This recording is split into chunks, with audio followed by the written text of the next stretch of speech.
Buri-buri ora ketok. Ngene. Enten dhuwur mriki nggih mboten ketok sami mawon. Ya sak ora-orane iki ya ketok ora ketang sithik. Dhuwur rene. Nah, engko dikrowok. krowok apane? Krowok sinden-sinden. Alah apa duwe kowe ora. Nah, ngono lak jelas. Aja mbok sogok lho, Bu. Heeh. Alhamdulillah Mas Uncak bisa ketemu di Lalatan Kliwonan. Kliwonan Masaran Sragen. Sragen luar biasa. Jos. Beberapa malam yang lalu ada wayang dan wayang-wayang dan terima kasih semuanya untuk kelonggaran kita selaku dadi pelaku seni ya Mas. Nggih, matur suwun sangat kagem aparatipun, ugi pejabat-pejabatipun. Mliginipun dalu punika matur suwun sangat kagem keluarga Bapak Suradi. Nah, terus lha nggih pun menehi rejeki jenengan yen kula mboten katut. Lho kok iso? Aku sing bayar Pak Suradi kok. Sapa? Dulur-dulur SKFC. Nah, berarti ini termasuk kanugrahan saka panjenengane Pak Suradi. Pak Suradi. Ora usah ngetokne dhuwit iso nekane Uncek. Nah. Bayar kowe anggetmu piye? Ora 5 juta kowe. Bayuh. Kula 5 juta ini gandas enten mriki napa pripun? Kok setugel kok 5 juta. Lah iya, dadi termasuk panjenengane iki ya kabegjan.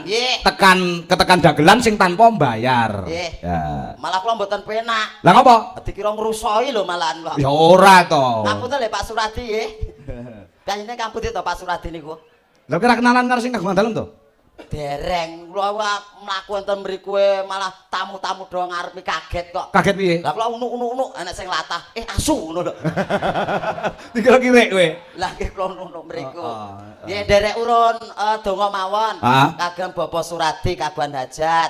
Ngunduh manten. Nggih, mugi saestu pikantuk berkah ugi barokah. Sabibaripun kagungan hajat mugi rezekinipun sempulur tambah kathah. Amin. Usahanipun nggih sukses. Nggih matur suwun sanget kagem dulur-dulur SKFC. Mliginipun Bos Tarno, Bos Ikin dan lain-lain. Nggih, sedaya kemawon kasampun maringi rezeki. Kowe ngerti ora? Iki hajate apa? Ngunduh mantu. Nah, ngunduh. Artine ngunduh ki apa? Ngunduh ki mek. Berarti cethek pikiranmu. Kok cethek pripun lho? Ya kok ngunduh kan nggih ngemek to niku. Ngunduh kan ngemek. Ngemek ki ndemok tok. Niku demok. Niku ngunduh kuwi saka tembung ngun karo nduh.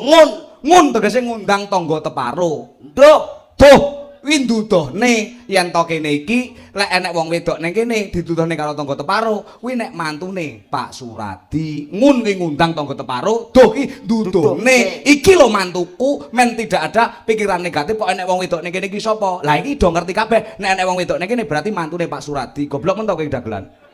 Lha ki jenengan ngertos ki ambat to. Kula ki ibarate flash disk utawi memory card. Yen jenengan sak giga. Kula mung setengah giga. Dadi memorine pun kebek ae dadi lemot ngono lho. Apa meneh setahun bosok ra enek tanggapan. Ngeweh nang omah. Lah iya. Ngono iki nang omah ngono kowe duwe bojo to? Nggih alhamdulillah. Wonten wanita keblinger. Lah ya bojomu ora nesu-nesu kowe nganggur ning omahmu. Lah nggih nesu-nesu kok. Wong wedok ngendi papane to. Wong sing lanang ra ndek pemasukan, do muring-muring. Wong lanang gagahe kaya ngopo? Biasane ndek pemasukan kan wani karo wong wedok. Mbok ora ndek pemasukan, ya ingah-ingih kae. Dadi nang omah yo kon ngepel, kon umbah-umbah ya wis manut ngono lah. Kate mbak aku didugangi. Oh, bojomu gede to? Gede. Nek sinden iki bodine sapa kira-kira? Bojomu sing ndi jajal? Bodine kaya ngapa bojomu? Niki kados ngeten iki. Kaya bojoku iki. Niki bojone jenengan to? Heeh. Kok beda? Beda piye? Wingi ra jilbaban kok. Matamu kuwi ora. Calon hajah. Amin ya Allah, amin. Dadi kowe iki dianu ngono. Disikang-sikang karo bojomu. Nggih genah enten omah. Terus jawabanmu piye ngono kuwi? Aku ya mah aku ngono. Oh, nyeluk. Emah, weh, mamah. Ora. Lah terus jenenge Gimah kok. Wah. Masa wong setunggal nyeluk emah. Gimah niku kula. Niki disyukuri alhamdulillah pokoke yakin percaya karo sing gawe urip. Yen sing diparing urip mesti diparingi rezeki. nek diparingi urip karo Gusti Allah tetep diparingi penguripan. Karek kita mau berusaha atau tidak. Nah, betul. Nah, aku ora ndek tanggapan ngene iki ya ganti bojoku sing makarya. Wih, nyambut gawe. Nggih, nyambut damel. Apa nyambut gene? Dados sopir. Loh. Wong wedok dadi sopir. Lah enten napa lho wong wedok dadi sopir kan kathah to niki. Lho lek lunga-lunga adon ning dalan penuh bahaya lho. Mboten adoh-adoh kok. Lah terus Mung sak lingkungan tok. sopir apa? Angkong. Nyambut enten proyek enten lho. Dadi mung sak lingkungan tok. Oh alah. Lek kowe nyopir angkong ra kuat ya gedhe angkonge karo kowe ya. Walah mau ya gedhe angkonge. Bane siji lho. Ngundali ngene, biasane kan mung ngene. Dadi kula ngeten. Ngono kuwi nang ngene kan. Lah iya. Ya alhamdulillah bojomu yo gelem nrimo. Nggih, kabeh iki jodoh kok sing peparingi Gusti Allah kok. Oke, bojomu aku ngerti fotone ayu lho, Jan. Lah nggih. Jenengan mesti share mesti. Matamu. Yo ora. Mboten napa-napa ngesir, malah kula seneng kok. Lho kok iso? Ngenteng-ngentengi gawean. Oh, ora tau disetrum iki ora. Dongakne mantene anyar. Teman-teman sekalian, selamat menempuh hidup baru. Semoga bahagia selalu, langgeng bebrayanipun, ayem tentrem, pikantuk rezeki ingkang sempulur.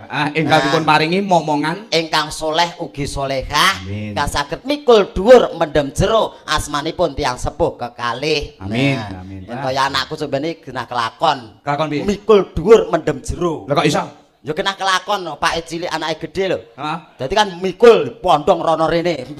Oh, dadi nyandati gendong anakmu. Gendong anakku sok mben. Oh. Sok mben iki sing cilik-cilik kok. Oh, sumben. Nek sumben ki pas setruk ya. Pas setruk. Oh, mboten awak, mboten. Ampun ngoten lho. Ora guyon iki. Mboten mang bayangke. Heeh. Yen kula iki ketake nang Gusti Allah diparingi sehat terus. Amin ya Allah amin. Mang bayangke umpamane kula diparingi penyakit stroke. Modelku kaya ngopo? Apa kuwi apa kangko kae.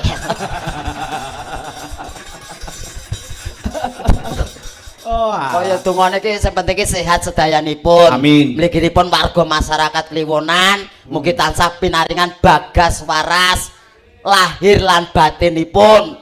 Sayuk rukun gotong royongipun. Rezekine sempulur kathah halal lan barokah. Nek wis duwite akeh nanggap wayang dalange Pak Kangko. Nganggo dagelan ta? Mbuh. Ya kudune nganggo to sing ndongake dagelan lho. Oh iya, biasanya model kowe iki ndongakne mandi. Biasane ngoten. Soalane ayah masalah kowe. Nggih, soalé tangga kula niku lara banget kula dongake. Wah. Wih, dadi dukun to kowe? Dadi dukun pripun mboten dadi tanggamu lara mok dongake? Tak dongake. Mari. Bablas. Ya ABC-ne ngono sih. Jadi aku ngerti jawabanmu kuwi. Nek rataanmu kok ndak ora lucu ya. Nggih. Ayo Mbak Eka, jumeneng iki nggon limbukan rentok suwe-suwe lho iki. Oh ngaten to? Goro ya. Oke. Ayo Kak. Mbak Eka. Iya. Eka uget-uget. Eka ning isor, nek kowe ning dhuwur apa-apa, Jak. Nah. Oh kacak ya ora sipur wae lho. Masa alhamdulillah untung iku dudu jodohku. Lah terus umpamane jodohku. Anak-anak prasak botol aqua kae. Cuilik kae. Ya ngono ya Kak. Iya ngirit tanggonan nek lunga diade ember. Lah anake dhewe iki apa cetul? Apa diade ember? Bapake cilik, ibuke cilik, ya cilik-cilik. Penak ngono lho ringkes. Iya. Nggih. Selamat malam, Kak. Nggih, selamat malam, Byung. Ngaturke kelawan para tamu lan sing kagungan Pak Suradi. Nggih. Kok tamunipun kathah. Kangen nggih, Byung, suasana nganten iki. Wah, kangen pol tenan. Nggih. Aku sok nganti kegawa ngimpi kok, Kak. Ngimpi. Ngimpi rumah saku ki aku lek jagani ngimpi to. Nggih. Heeh, kok lek ngimpi mayang kan aku ora bingung. Aku arep turu, wis macak ngene iki. Nek sak wayah-wayah ngimpi mayang kan dadak dandan langsung mayang. Bayo, ajeng sare. Jenengan macak ngoten niku. Macak ngene iki. Mulai ngimpi sak wayah-wayah mayang kan wis dandan ngono. Oh, untungnya aku ora rono ya. Napa? Rono tak video. Lho iso. Ki dalang ki pos stres aku. Ora mau saking pengen-pengen. Wong turu kok bes kapan? Jarian kok. Lah saking kangene karo suasana ngene. Oke. Nggih, wilujeng dalu para tamu sedayanipun Bapak Ibu. Ndek tetepangan menika kula eka prihatin ningsih Bapak menika. Saking Sragen. Sragene pundi? Sragenipun nggih menika Sukodono, Byung. Sukodono. Sukodono. Suko ki seneng, dono ki weweh. Dono ki weweh. Dadi kowe seneng weweh. Seneng weweh. Aku kok ora mbok wehi. Gang cilik, Mak. Ala sithik e lho. Mah. Allah. Mbok entong to? Monggo aku mbok entup. Wis kok duwe entup. Enten ira ketang cilik duwe. Mesti duwe iki. Kowe iki ngerti kok. Ngerti. Ngerti kula nguyuh tamburi kok. Heeh, terus Endi apa kowe kae? Aku no. Lha piye kae? Mbok kira asu kowe ta aku lho kae. Kaget kok. Kaget piye? Wis lah ning petengan unul-unul. heeh. Kayak tak kira ki anak gajah. Kok iso? Lah nek gadinge telalene tapi cilik. Tak kira.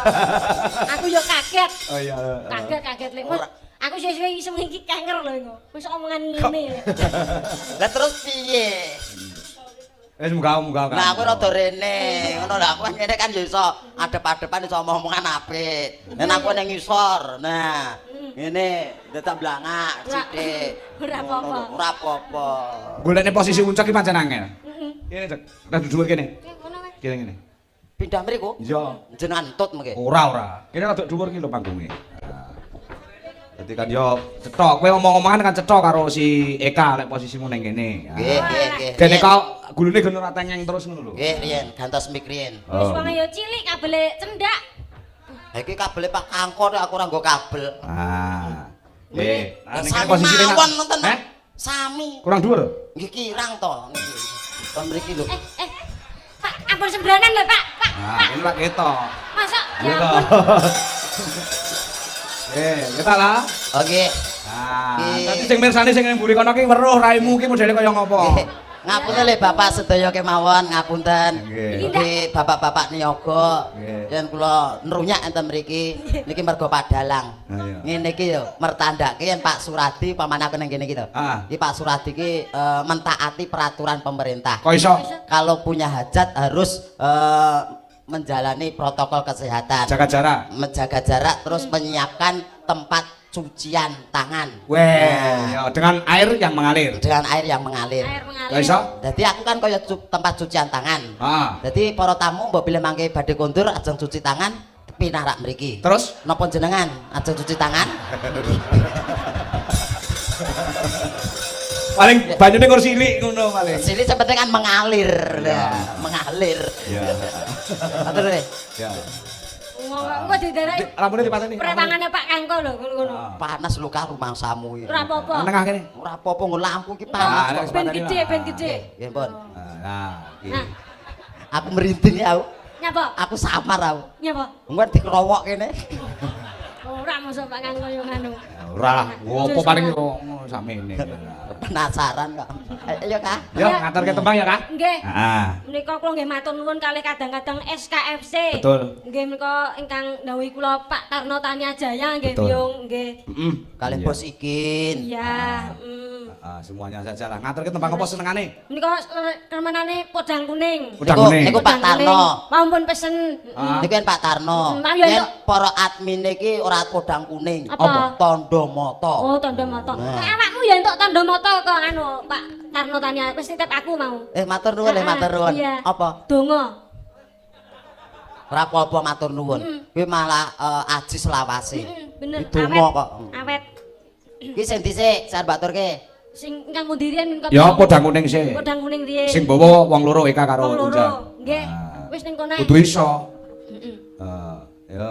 Yo, kowe kok ben kaya wayang golek dirogoh kaya niku. Gak. Apa? Aja Aku mikir. yang dalang iki wegah. Aku yang dadi wayang golek yang dalange Pak Kangko moh. Lah apa? Ayen butuhi gelem aku. Kok butuhi iki lho. Yen Pak Kangko moh aku. Ya. Ora len wis tak kei duduran kok. Sing muni makelare. Oh iya. Nggih. Ya. Dibagi wong loro ya, Lek. Ya. Kok semangsaku menguasai to, Lek, debok kuwi. Menguasai kepiye? Kuwi wilayah kuwi iso mbok kuasai ngono lho. Ya iso. Iya, wis bebas kowe arep mlaku nyandati ora apa-apa. Ya. Wayang golek kok. Nggih. Terus Ora kelingan. aja pakai karo aku. Ngapunten Bu Cangik, jenengan tidak teng wingking riyen nggih. Ah. Ambek ngono ndi? Cangik kersane teng wingking. Iya. Kula tak jago-jagoan kalih Limbuk. Ah. Mbok, Apa? lambemu nek dumple ngono to, Mbok. Kowe pengen tak cium ya. Muah. Aja ngono ki lho, marah-marah mantene wae. Ora apa-apa. Mbok.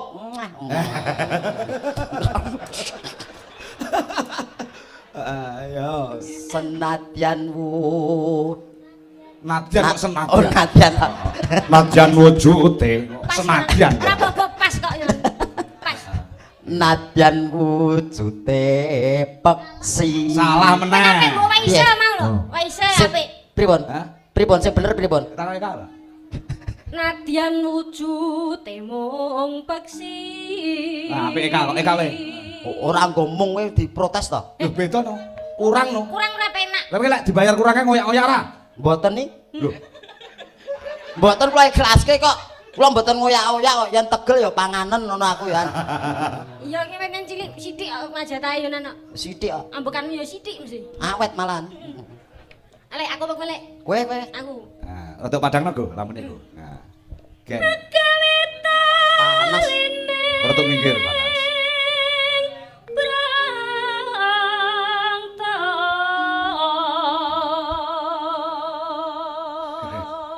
Era. Oh, Pak Kangko. Piye ya kabarmu, Cak? Alhamdulillah Pak Kangko sehat. Oh, syukurlah sehat. Sehat jasmani rohani. Alhamdulillah amin. Jare bojomu ra penak. Tesih kok. Tesih penak kok. Masa. Lah aku kabare kanca-kanca jare bojone uncek bengi iki ra penak. Tesih penak bojo kula. Oh, cek penak. Tesih penak kok. Kok ora penak pripun to? Maksudnya ora penak awake ngono lho. Oh lara. Greges-greges ngono. Mboten. Oh iya. Sehat-sehat. Oh iya, syukur nek sehat. Lah nggih, lajeng napa to? Ora apa-apa. Ajeng ngeroki. Ora, tak. Saya bojomu kok mok dol ngono to. Ayo, Kak. halus manis nang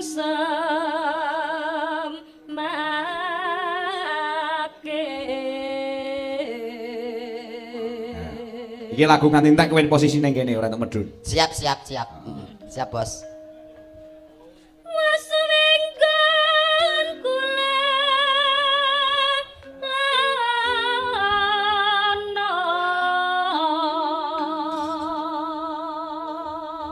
Kowe iki tenang ora ambrol, kowe iki enteng. Lah aja meneh kok kowe lagi debok iki nyangga gunung loro kowe kuat lho. Aja meneh kok kowe. Lah gunung-gunung ngeten kok ya. Senes gunung gunung sapa? tenanan kok. Oh, aku tak cocot kene iki lho, samar kowe mables ngono lho. Gak kene iki Iku nek mbles yo sisan petuk kayune ki dadi sundukan malah kok. sundukan mbok pangan. Mah, Ngopo mah? gah cilik. Bacanan nembang Kak, aku tak ngetok wit sik. Iki jan neko-neko.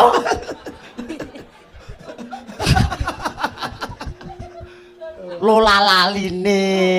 Engko nganti enek setan liwat ngerti-ngerti mabrek tenan apa. Wis cilaka wis setugel ora disikil dadi sitok. Engko digeke pasangan akeh kok. Pasangan. Malah awet, rasa ngedusi.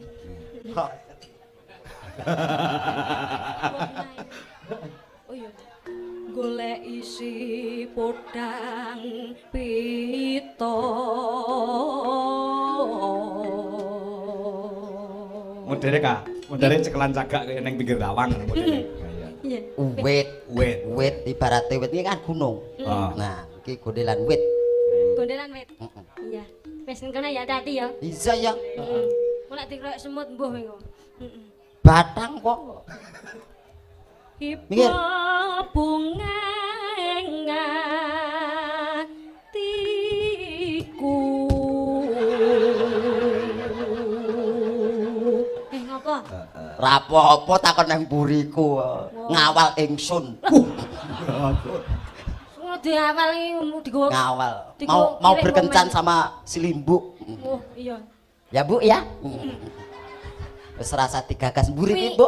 Kuwi untung wayang lho. Lah piye? Umpama enek nyawane genah gaber-gaber mbuh moh lho kuwi. Ora ngerti. Apa Mas Uncak seneng karo aku? Nggih. Seneng aku. Aku ya seneng karo sampean. Iya, Mbak. Seia sekata sehidup semati. Iya. Dimanapun aku berada harus bersandingan dengan Mas Uncak. Oke, Beb. Saya di sini. Nah, Aku harus mengikuti kamu, Mbok. Iya, Dimanapun kamu berada, aku harus ngikutin kamu. Jangan sampai kelihatan sama orang lain. Oke deh, siap.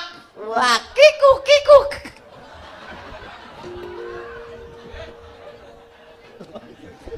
Ya, bisa tugel gendeng. Piye? Adalah. Bu, ada orang yang mengganggu kita, Bu. Enggak apa-apa, Bu. Biarin aja. Lanjutin dong, Kak. Aku romanan sama Limbu. Iya. Nyanding bisa dadi tombo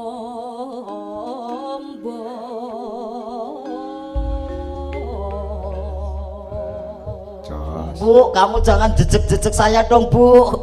Limbu. Jejeknya apa? Ini Limbu jejek-jejek. Lek. Oh iya no.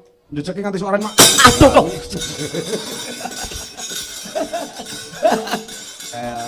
Ora kuat ngali yo. Ya, iki dijogeti lho. Oke. Ngali ngono. Joget. Malah aku ya bayi Kalau terus joget. ning Ya. Yuk. Entar dulu ya, Bu ya. Nah, kudu iso Manduk ke. ora iso. Kudu berusaha. Jaluk tulung. Aku anjloke iso munggahi lho. Aku kan nulungi kok mbok ben. Buat ditulungi to, Pak. Gah. Ya ampun. Niku enten lho cerita. Ngopo? Mau adus ning kamar mandi. Ah. Sing bare lak rencange. Ah. Niku ndelah anjarak bake disatne. Hmm. Ya wis kadung nekat nyemplung jero bak to. So ipik-ipik ning jero kae. Aja buka wadi ngono. Manduk ke mriku to? Wegah. Medhuk dhewe wis gerang kok dadakan ngedukke, kaya lempoh wae. Aduh.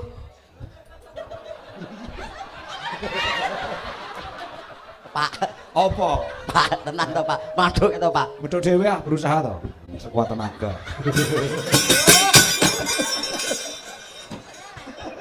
Buset. Yes. Kayak. Lah yo. Ayo, podang kuning. Sesuke gawe ondo, nek wong cilik yo gawe ondo cilik ngono. Mah, Sakmene. wis ora sah. Nikmati apa enenge ae. Iya ngono ya. Iya. Saya menikmati sini ya sini gitu aja ya. Apa? Menemati sini ki sini apa? Sini lho. Sini ki. Acara bengi iki. Oh, acara bengi iki yo. Medhep rono. Iya ya. Sini madhep sono saiki yo. Oke. Langsung garap dandu ya, Kak? Nggih. Untuk menyingkat waktu, yuk buka saking kendang ya kena. Yuk, ya. Yuk, mangga podang kuning dados. Yuk.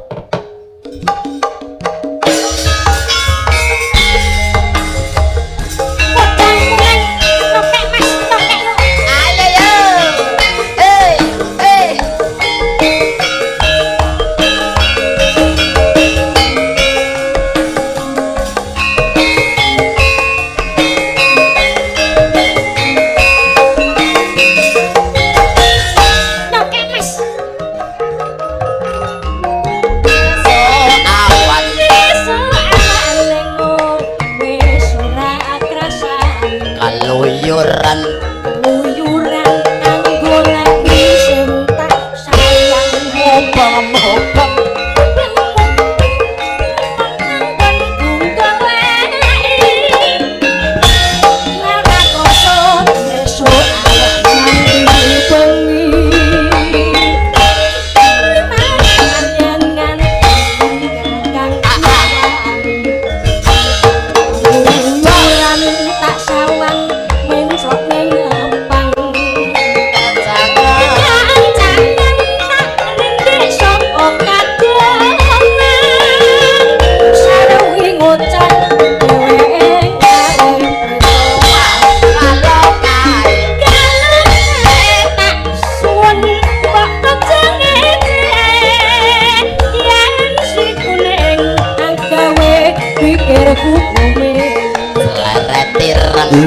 Tireng tak sawang tambah manis ipo bunga yen kakon nyanding senang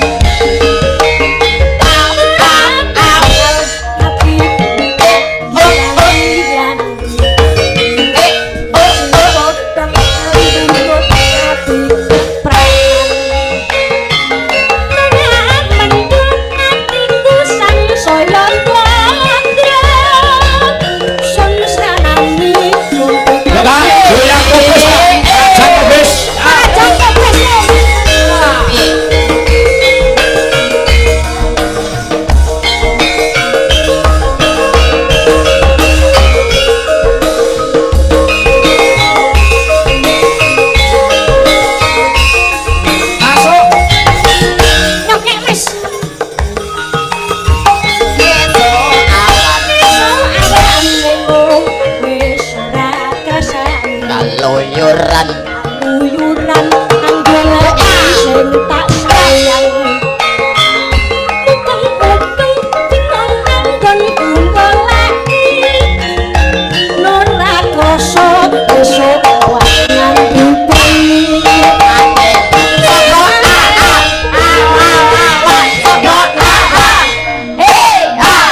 Kodang kuning pun. Luar biasa nggih Mbak Eka. Menika panjenengan saking Bapak Tarno Tania Jaya. Heeh.